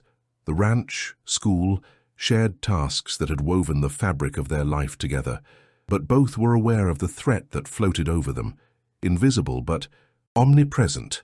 Evelyn Blackthorne had installed herself in the Dead Rock Hotel like a queen in an improvised palace. Her elegant presence and refined manners had caused a sensation in the small town, dividing opinions. Some admired her education and her apparent concern for her niece. Others, those who knew Maisie and Boone better, looked with suspicion at that outsider who threatened to tear apart what had taken so much work to build. That afternoon, while Boone repaired a section of the corral fence, he saw a cloud of dust approaching along the road. Instinctively, his hand rested on the revolver he wore at his belt, a habit he had never been able to completely shed. He narrowed his eyes, trying to distinguish the figure in the distance. It was Jedediah Pike, the rival rancher, mounted on his black stallion. Boone tensed his jaw. Pike had never set foot on his property. His presence could only mean trouble. "Carver," Pike greeted upon arrival, without dismounting, a crooked smile under his thick moustache. "Nice day to work in the sun, don't you think?" "What do you want, Pike?" responded Boone dryly, without bothering to return the greeting. Pike feigned a gesture of offense. "Is that how you receive a neighbor? I was just passing by to see how you're handling the situation." The way he pronounced the last word made it clear he was perfectly aware of the problems with Evelyn Blackthorne. Boone didn't respond, limiting himself to holding the other man's gaze with cold determination. "I've heard that Mrs. Blackthorne is a formidable woman," continued Pike, visibly enjoying the tension he created. "With influences in Tucson and beyond, they say she's determined to recover her niece, whatever it takes." "If you've come to gossip like an old woman, you've wasted your trip," replied Boone, returning to his task of driving in a post. "I have work to do." Pike let out a dry laugh. "Actually, I've come to make you an offer," he said, leaning slightly on his saddle. "Your ranch, Carver, I'll give you a good price for it, more than it's worth considering the drought that's coming." Boone looked up, surprised by the turn in the conversation. "My ranch is not for sale." "Think about it," insisted Pike, his voice adopting an almost friendly tone that was more disturbing than his usual hostility. "With that money you could start anew elsewhere, away from legal problems, away from painful memories." The insinuation was clear as water. Boone slowly stood up, holding the hammer with a firmness that whitened his knuckles. "My answer is still no," Pike sighed theatrically. "That's a shame, because once the girl goes with her aunt, what will you have left here, Carver?" He paused, savoring the effect of his words. "Just a dry ranch and memories that will torment you day and night."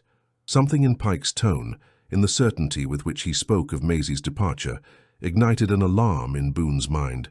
"You seem very sure of what's going to happen," he observed, carefully studying the other man's face. A shadow of unease briefly crossed Pike's eyes, but was quickly replaced by his usual arrogance. "I'm just saying what everyone knows. Blood is blood, and the law is the law. That girl will return to her family, whether you want it or not." With those words he turned his horse and rode away at a trot, leaving behind a trail of dust and suspicions. Boone remained motionless, watching him go, the pieces of a puzzle beginning to fit in his mind. Pike's insistence on buying his ranch right now, his confidence that Maisie would leave. There was a connection he couldn't fully see, but that he sensed like one feels the proximity of a snake in the darkness. That night, while they ate dinner, Boone observed Maisie with a mixture of tenderness and concern. The girl had been unusually quiet these days, as if she were saving strength for the battle ahead. Or perhaps, he thought with a lump in his throat, preparing for another loss, another separation. "Pike came today," he finally said, breaking the silence. "He wanted to buy the ranch." Maisie looked up from her plate, surprised. "Why would he want your ranch? He always says it's a useless piece of land." "Exactly," nodded Boone. "It doesn't make sense, unless he knows something we don't. A flash of understanding shone in Maisie's eyes. "The mine," she murmured. "My father's mine. What if it's on your land?" The possibility floated between them like a revelation. Boone had never fully explored the most distant boundaries of his property, especially the mountainous areas to the north.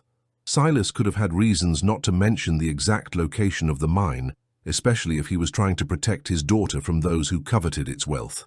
"That would explain Pike's sudden interest," reflected Boone, "and perhaps also that of your supposed aunt." "Do you think they're working together?" asked Maisie, her sharp mind connecting the same pieces as Boone. "I don't." "No," he responded honestly. "But tomorrow we'll go see Judge Crane again. I think it's time to find out exactly where your father's mine was." That night, while Maisie slept, Boone reviewed the boundaries of his property on some old maps he kept in a trunk. The northern borders were vague, defined by natural formations rather than precise measurements. If Silas's mine was there, it would explain many things and complicate many others. At dawn, as they prepared to depart for town, a figure appeared on the road. It was Harrison, Miss Cordelia's eldest son, riding at full speed. His alarmed expression made Boone feel a chill of premonition. "Carver!" shouted the young man upon arrival, dismounting with a jump. "My mother sends me. Mrs. Blackthorne has obtained an order from the county judge. They're coming to get Maisie today." The news fell like lightning on a clear day. Boone looked at Maisie, who had visibly paled, her small hands clinging to the doorframe. "When?" he asked, his voice controlled despite the storm that raged inside him. "At noon," responded Harrison. "The sheriff and 2 county deputies. My mother says not to confront them, that it would be worse." Boone nodded, thanking him for the message. When Harrison left, he turned to Maisie, who looked at him with eyes full of fear but also determination. "I won't let them take me," she said, with a firmness that contradicted her trembling voice. "Not with that woman who is not my aunt." Boone knelt before her, taking her small hands in his. "Listen well, Maisie," he said, with an intensity that conveyed all the strength of his feelings. "I made you a promise, remember. I won't let them take you if you don't want to go, and I intend to keep it." A silent understanding passed between them.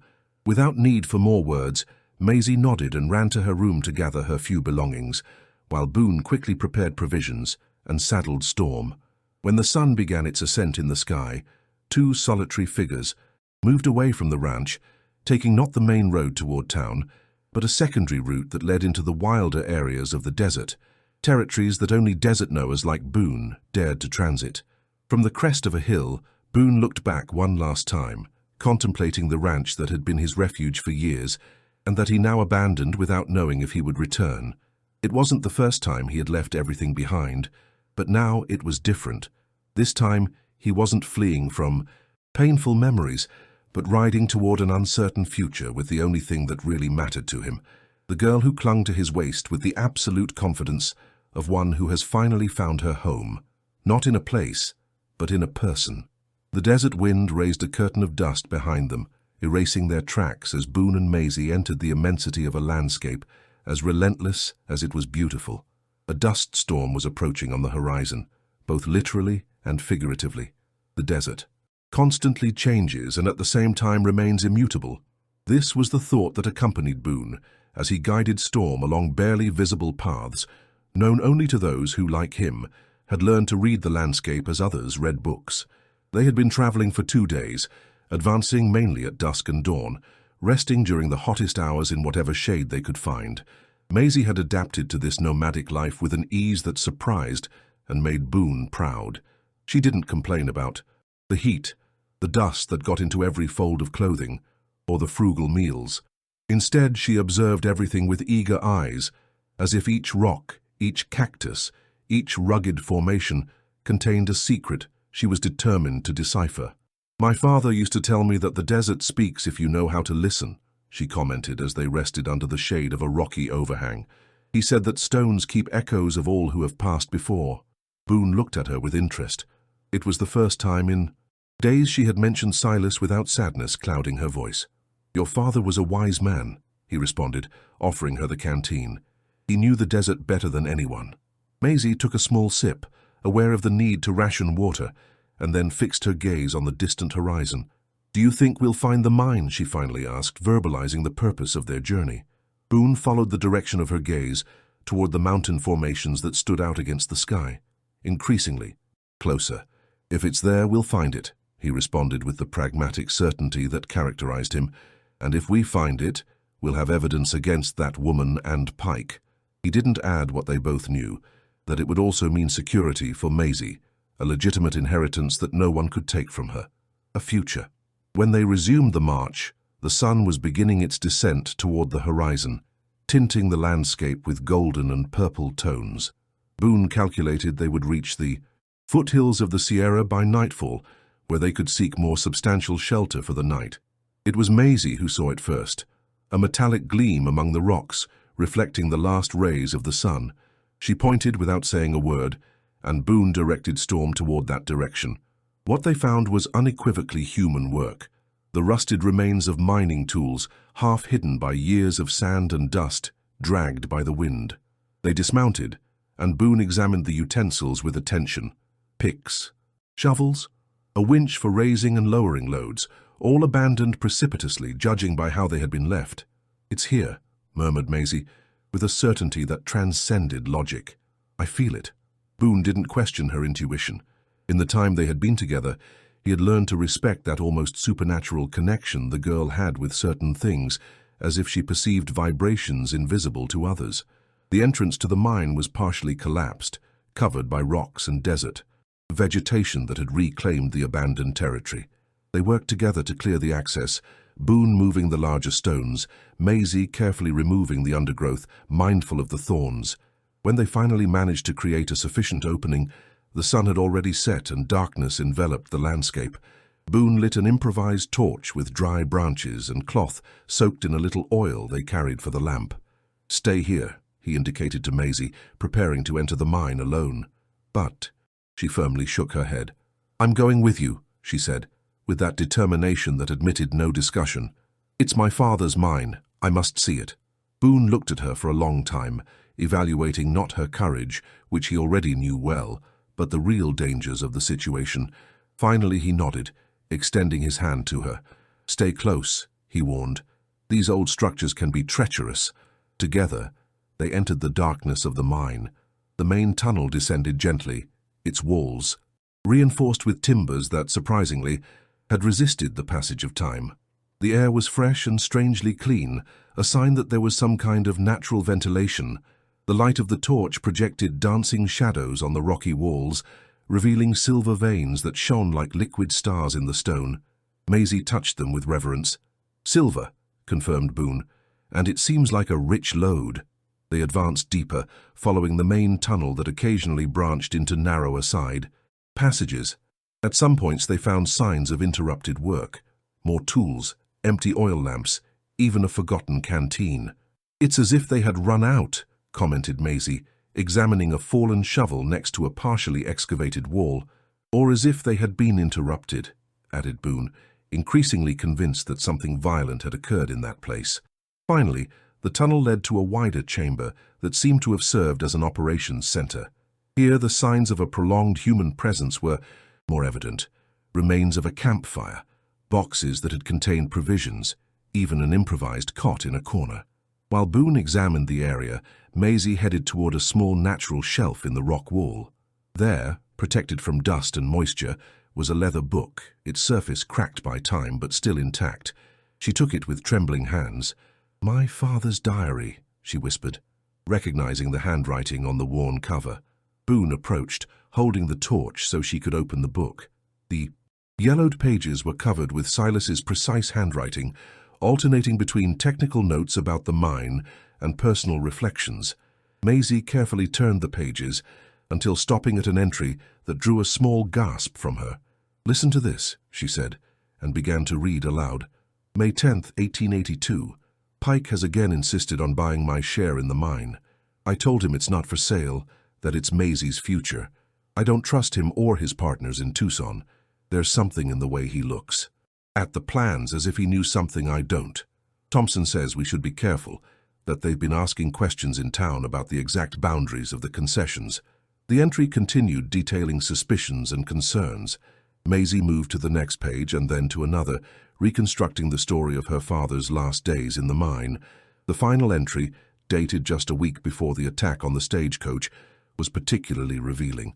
June 17th, 1882. It's no longer safe to stay here. I've sealed the north entrance and hidden the tools.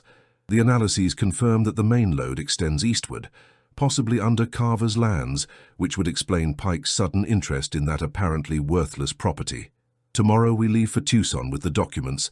If anything happened to me, everything is prepared for Maisie to receive what is rightfully hers when she comes of age. I've left instructions with Franklin at the bank. I trust that my old friend Boone will protect her if necessary, though I hope not to have to ask him that last favor. Boone felt a shiver run down his spine upon hearing his name in the words of his dead friend. Silas's trust, even then, was a weight and an honor that he hadn't known he carried until this moment. He knew they might attack him, murmured Maisie, her voice broken by emotion. The trip to Tucson, the documents, he was going to secure my future. And he did, responded Boone softly. In his own way, he did. They continued, reading fragments of the diary, each page revealing more details about the conspiracy that had apparently led to Silas's death. Pike had not acted alone. He had partners in Tucson, influential people who coveted the mine and who would stop at nothing to obtain it. Evelyn Blackthorne, concluded Boone, finally connecting all the pieces. She must be one of them, or someone hired by them. They took advantage of believing you dead, like all the stagecoach passengers, to claim the mine. When you appeared alive, they had to change strategy, completed Maisie. Invent an aunt, false documents. And when that didn't work either, they resorted to Pike and his barely veiled threats, added Boone, feeling that a cold determination replaced the uncertainty of recent days.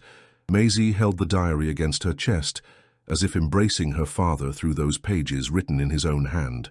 What do we do now? She asked, with that mixture of vulnerability and strength that always moved Boone. Now we have evidence, he responded, pointing to the diary. We return to Dead Rock and confront Pike and that woman with the truth. As they gathered the diary and some mineral samples as additional evidence, Boone noticed that Maisie looked around with an expression difficult to interpret. What are you thinking? He asked softly. She took a moment to respond, her eyes traveling over the rock walls where the silver gleamed. My father loved the desert, not riches, she finally said. He always said the real treasure was the freedom to choose our own path. I think he would be happy to know that I found my home with you, not because of this mine, but because of what we have built together. Boone felt something expand in his chest, a warm emotion that contrasted with the coldness of the cave. Without words, he extended his arm, and Maisie approached, allowing him to surround her in a brief but significant embrace. Upon leaving the mine, the night sky greeted them with a spectacle of stars so bright they seemed within reach. Boone looked toward the horizon, where the diffuse outline of the mountains stood out against the starry sky. Tomorrow they would begin the return to Dead Rock, armed not only with the diary and mineral samples, but with something more powerful. The truth of their shared story, the invisible roots that had grown between them, stronger and more valuable than any vein of silver. The way back to Dead Rock was different from the way there. They no longer advanced like fugitives, hiding and traveling mainly at night. Now they rode in broad daylight, Boone erect in the saddle, Maisie in front of him, Silas's diary safe in the saddlebag, along with the mineral samples. The discovery in the mine had changed something fundamental in both of them. In Maisie, the certainty that her father had not only deeply loved her, but had foreseen her future, and taken measures to protect her, even beyond death. In Boone, the confirmation that his instinct had not deceived him. There was something murky about Pike and the supposed aunt, a conspiracy that had cost his best friend's life, and had almost taken Maisie from him. As they traversed a narrow canyon, Boone remained alert. It was the perfect type of place for an ambush, and he had no doubt that by then Pike and his allies would have discovered their absence and perhaps guessed their destination. "Do you think they're looking for us?" asked Maisie, as if she had read his thoughts. "Probably," responded Boone honestly, "but we have an advantage. They don't know what we've discovered, and they don't expect us to return directly to Dead Rock." "Why are we going back?" she questioned, turning slightly to look at him. "Wouldn't it be safer to go directly to Tucson, to the bank where my father left the documents?" Boone considered the question, appreciating once again the girl's mental acuity. "Because in Dead Rock, we have allies," he explained. "Judge Crane, Miss Cordelia, even Miss E. Palmer and others who appreciate you. Pike and that woman have played their game in front of everyone, trusting that no one would question their lies. It's time for the truth to come to light, not in an anonymous office in Tucson, but in front of those who know our story." Maisie nodded, satisfied with the response. It was a risky strategy, but it made sense. Justice was sometimes better served before the eyes of a community that knew its members than in the cold courts of a distant city. On the third day of travel, when the sun began its descent toward the horizon, they spotted in the distance the first buildings of Dead Rock. Boone halted Storm on the crest of a hill, contemplating the town that stretched below them, apparently peaceful in the golden light of dusk. "Ready?" he asked Maisie. She took a deep breath, her small hand instinctively seeking the pocket, where she now kept not only her father's photograph with Boone, but also a page from the diary where Silas expressed his love for her and his hope for her future. "Ready," she responded with a firmness that made Boone feel a wave of pride. They entered Dead Rock when the first lamps began to light up in the windows. Their appearance caused immediate commotion. Faces appeared at doors and windows, and soon small groups of people formed in the street, watching them with a mixture of surprise and relief. Boone guided Storm directly to Judge Crane's house, aware of the gazes that followed them. Before they could dismount, the door opened, and the elderly judge came out to the porch, an expression of amazement rapidly transforming into satisfaction. "I knew you would return," he said, as if he had never doubted it. "And judging by your faces, you bring news." Boone helped Maisie dismount, and both followed the judge inside the house. In the living room, Miss Cordelia was waiting for them, who upon seeing them let out an exclamation of joy and ran to embrace Maisie. "Thank God," she murmured, her eyes bright with contained tears. "These days have been difficult." "What has happened in our absence?" asked Boone, while accepting the cup of coffee the judge offered him. Crane and Cordelia exchanged a significant look. "Mrs. Blackthorne flew into a rage when she discovered you had disappeared," explained the judge. "She accused half the town of helping you escape. The sheriff searched every stable, every barn, every shed within 10 miles. Pike has been especially active," added Cordelia, "riding with his men around the area, offering rewards for information about your whereabouts. And most interestingly," continued Crane, leaning forward with a conspiratorial expression, "we've discovered that Mrs. Blackthorne and Pike knew each other from before.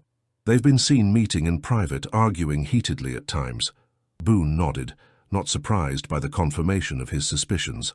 "We have evidence," he said, extracting the diary from the saddlebag and placing it on the table. "Silas is mine. Pike's plot, it's all here." While the judge examined the diary, Maisie recounted their discovery, her voice gaining strength and certainty as the story unfolded. When she finished, a silence loaded with meaning filled the room. "This changes everything," Crane finally said, carefully closing the diary with reverential care. "With this evidence, we can discredit the supposed Mrs. Blackthorne's claims and file charges against Pike for conspiracy, possibly even for complicity in Silas's death. But we must act quickly," warned Cordelia. "That woman has influences, and Pike is not a man who surrenders easily." The judge reflected for a moment, his legal mind evaluating strategies and possibilities. "Tomorrow is market day," he finally said. "The whole town will be there, including Pike and Mrs. Blackthorne. It's the perfect moment for a public confrontation, where they can't hide behind lawyers or veiled threats." Boone wasn't entirely convinced. A public confrontation had its risks, especially with desperate men like Pike. "What if they try something violent?" he asked, thinking of Maisie's safety above all. "That's why we must prepare tonight," responded Crane. "I'll send messages to trustworthy people. By tomorrow, we'll have enough allies to ensure that everything proceeds peacefully, or at least as peacefully as justice can be in Dead Rock." The decision was made. Maisie and Boone would spend the night at the judge's house, where they would be safe. Tomorrow they would face their enemies with truth as their only weapon. While Cordelia prepared a room for them, Maisie approached the window. The full moon illuminated the deserted streets of Dead Rock, giving the town a ghostly yet serene appearance. "Tomorrow," she murmured, more to herself than to the others. "Tomorrow everything will end." Boone positioned himself beside her, his presence solid and comforting. "It's not an ending," he said softly. "It's a new beginning." Maisie nodded, understanding the depth of those simple words. Whatever the outcome of tomorrow's confrontation, something had changed forever. They were no longer two solitary souls united by fortuitous circumstances, but a family forged in the trials of the desert, as resilient as the invisible roots that survive beneath the seemingly sterile sand. That night, while Maisie slept deeply for the first time in days, Boone remained seated beside her bed, standing guard as he had done countless times in his previous life. But this time he wasn't watching out of fear or loneliness, but out of love, a feeling he thought he had buried along with Sarah and Emma, but which had been reborn, transformed and strengthened in his connection with this girl who had come into his life like an unexpected miracle in the middle of the desert. The morning of market day dawned clear and bright, with that intense blue that only the desert sky can offer. Dead Rock slowly awakened, its inhabitants preparing for one of the most important events of their weekly routine. Carts and riders began to arrive from nearby ranches, merchants set up their stalls in the central plaza, and an atmosphere of festive expectation floated in the dusty air. No one, except a small circle of confidants, knew that this ordinary market day was destined to become a decisive moment in the town's history. At Judge Crane's house, Boone and Maisie prepared with the solemnity of warriors before a crucial battle. The girl wore her best dress, a blue one that Miss Cordelia had insisted on ironing especially for the occasion. Boone, for his part, had shaved and wore a clean shirt under his worn leather vest. These weren't vanities, but symbolic armor for the confrontation that awaited them. "Remember," said the judge as they reviewed the plan one last time, "let me speak first. I'll establish the legal framework before presenting the evidence. Cordelia and other witnesses will confirm the connection between Pike and the false Mrs. Blackthorne. And then, Maisie, it will be your turn." The girl nodded, pressing her father's diary against her chest. During the night, they had carefully selected the most relevant pages, those that demonstrated beyond doubt the conspiracy and Pike's true intentions. "What if they try to escape before we finish?" she asked, expressing a concern they all shared. "They won't," assured Boone with a quiet confidence. "I've sent some friends to watch the roads leading out of town. No one will leave until the truth comes to light." By mid-morning, when the market was in full swing, the small group left the judge's house. They walked together down the main street, aware of the gazes that followed them, of the growing murmur that announced their presence like a wave forming on the horizon before breaking on the shore. The central plaza of Dead Rock bustled with activity. Stalls of vegetables, meat, crafts, and all kinds of merchandise lined up around a central space where important announcements were usually made and occasionally community celebrations. At one end, under the shade of an improvised awning, Evelyn Blackthorne conversed with a man in a suit whom Boone identified as Simmons, the lawyer from Tucson. And not far away, leaning against a post with apparent unconcern, Jedediah Pike observed the movement with calculating eyes. Judge Crane stepped forward and climbed onto the small wooden platform that served as an improvised podium on market days. His thin but erect figure, dressed with the dignity of his years of judicial service, immediately attracted attention. Gradually, conversations died down, and faces turned toward him, intrigued by this unexpected intervention. "Citizens of Dead Rock," he began, his voice surprisingly powerful for his age, "I come before you not as a judge, for those days are past, but as a man concerned with justice, a justice that has been mocked in our town through deceptions and falsehoods that we must unmask today." The murmur intensified. From his position, Boone could see how Evelyn Blackthorne visibly tensed, while Pike straightened up, abandoning his unconcerned pose. "Many of you know Maisie Monroe," continued Crane, pointing to the girl who remained beside Boone, "the daughter of Silas Monroe, taken in by Boone Carver after being found abandoned in the desert, and all have witnessed the recent claims of a supposed relative, Mrs. Evelyn Blackthorne, who claims to be the sister of Maisie's late mother." At that moment, Evelyn stepped forward, her face composed in a mask of virtuous indignation. "Judge Crane, this is completely inappropriate," she protested, her voice perfectly modulated to project offense and innocence. "My claims are backed by legal documents that your colleague, Judge Henderson of the county, has already validated." "False documents, madam," replied Crane with implacable calm, "created to hide the true reason for your interest in the child, Silas Monroe's silver mine." A collective gasp ran through the Crowd. The revelation of the mine's existence was in itself shocking news for many of those present. Pike, who until that moment had maintained a neutral expression, began to move slowly toward the edge of the plaza, as if seeking a discreet exit. "Pike?" called Boone with a firm voice. "I think you'll want to hear this too, especially the part where Silas describes your attempts to take over the mine, even before the attack on the stagecoach."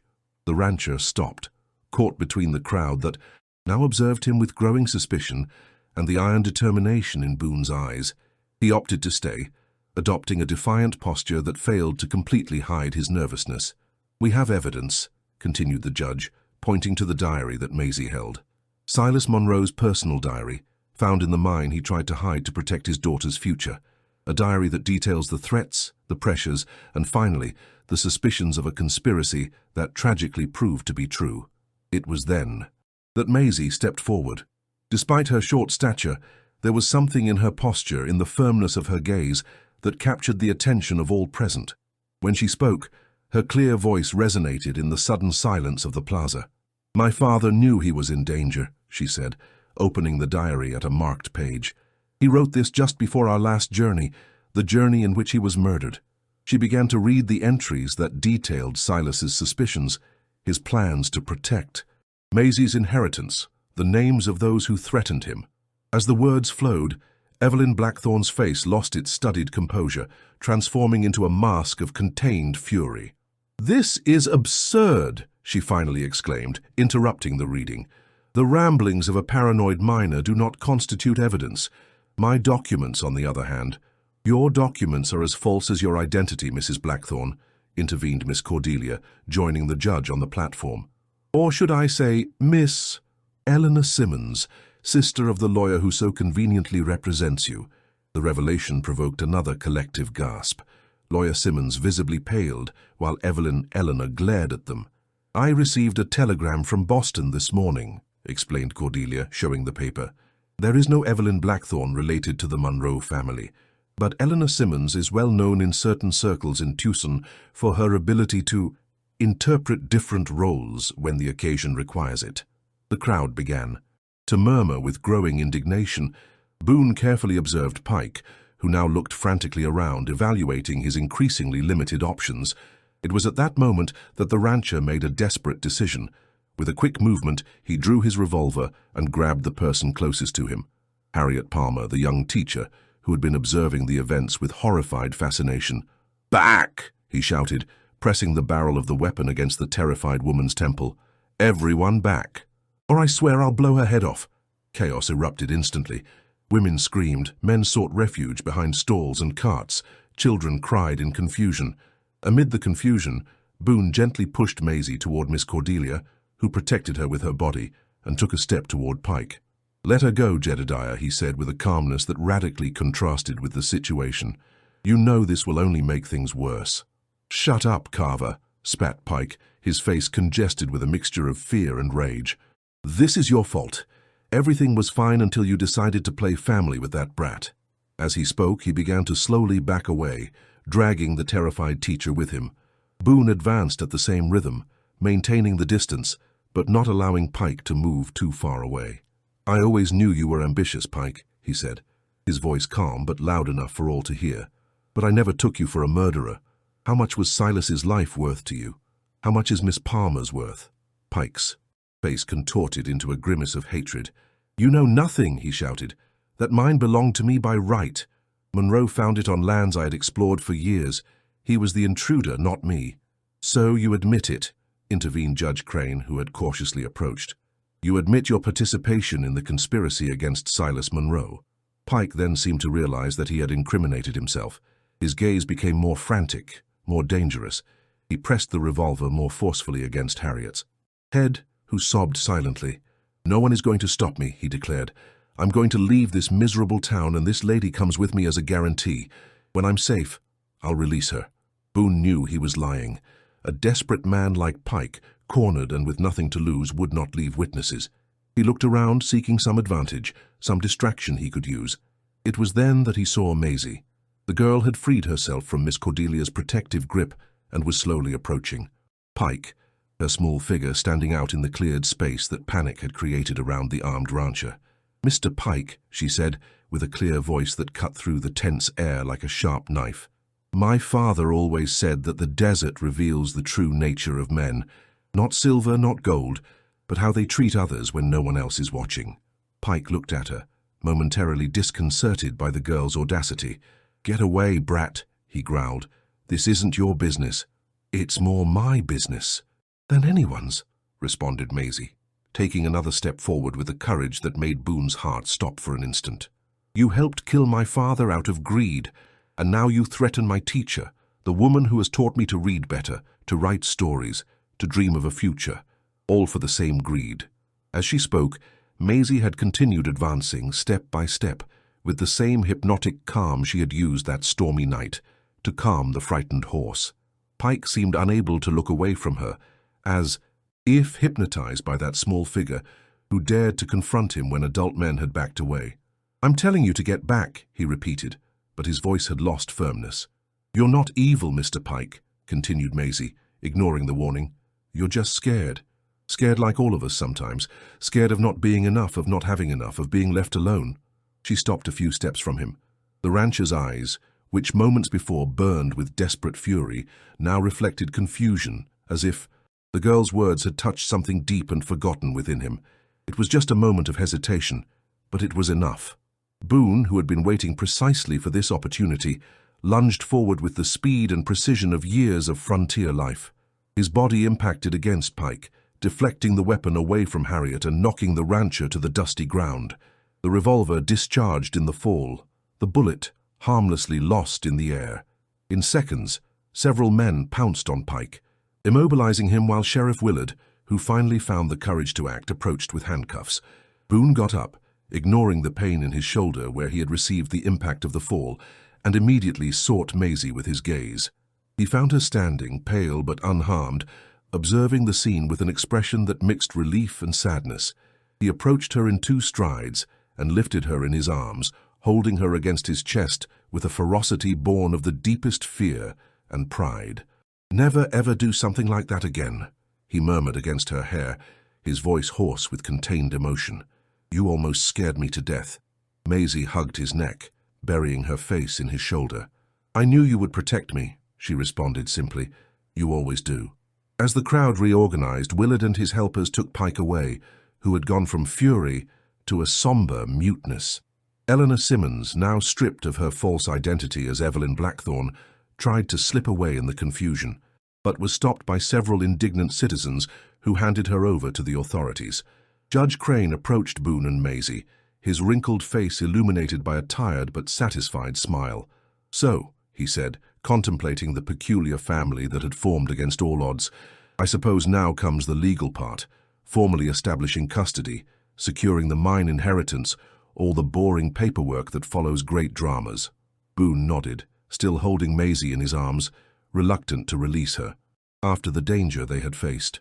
"Will it be complicated?" he asked, thinking of the obstacles that might arise, of the possibility, though remote now, that someone else might try to separate him from Maisie. The judge made a carefree gesture with his hand. "The law is complicated only when people use it for the wrong purposes," he responded. "When it serves justice, it's surprisingly straightforward, and I know no clearer justice than keeping together those who have chosen each other as family." Maisie smiled, that luminous smile that had come to transform Boone's life, that had brought color and meaning to a world he believed eternally condemned to gray tones of loneliness and regret. "Family," she repeated, savoring the word like one who tastes an especially sweet fruit. "I like how it sounds." Days later, when the dust of events had settled and Dead Rock slowly returned to its usual rhythm, Boone and Maisie returned to their ranch. The property, abandoned during their absence, received them with the silent fidelity of places that have witnessed profound transformations. Maisie immediately ran to check her flowers in rusted cans. Miraculously, some had survived, obstinate in their will to live, despite drought and abandonment, like certain spirits that refuse to surrender to adversity. Boone observed her from the porch, aware that something fundamental had changed in him, in her, in the relationship that united them. They were no longer 2 castaways clinging to each other to survive. Now they were 2 beings who had deliberately chosen to walk together, to share their paths, to build something that transcended the simple act of existing. That night, seated on the porch beneath a sky studded with stars, with Storm peacefully grazing in the nearby corral, Maisie took out her father's diary. She had been reading it every night, absorbing not only the details about the mine, but Silas's personal reflections, his hopes and dreams for her. "Listen to this," she said, opening the book at a marked page. "The true value of what we find is not in the silver we extract from the earth, but in the connections we form with other human beings. The greatest wealth I possess is not this mine, but the love of my daughter, and the friendship of those who have walked beside me in difficult times." Boone nodded, recognizing the wisdom in his old friend's words. "Your father always had a poetic way of expressing simple truths," he commented, his gaze lost in the horizon where the mountains merged with the night sky. "I think he would be proud of you, not only for your courage, but for your ability to see beyond appearances, to find beauty where others see only desolation." Maisie closed the diary and rested her head against Boone's arm, a gesture of absolute trust that had become natural between them. "Do you know what I miss most about him?" she asked quietly. "His way of telling stories. He made even the most arid desert seem like a magical place, full of possibilities and mysteries to discover." Boone smiled slightly, remembering the nights around the campfire with Silas, the stories they shared under starry skies, not very different from this one. "Perhaps we could continue that tradition," he suggested. "I was never as good a narrator as your father, but we could try together, create our own stories." Maisie looked up at him, her bright eyes reflecting the stars. "I would like that," she said with a smile. "We could start with the story of how a lonely cowboy and a girl lost in the desert found a family in each other."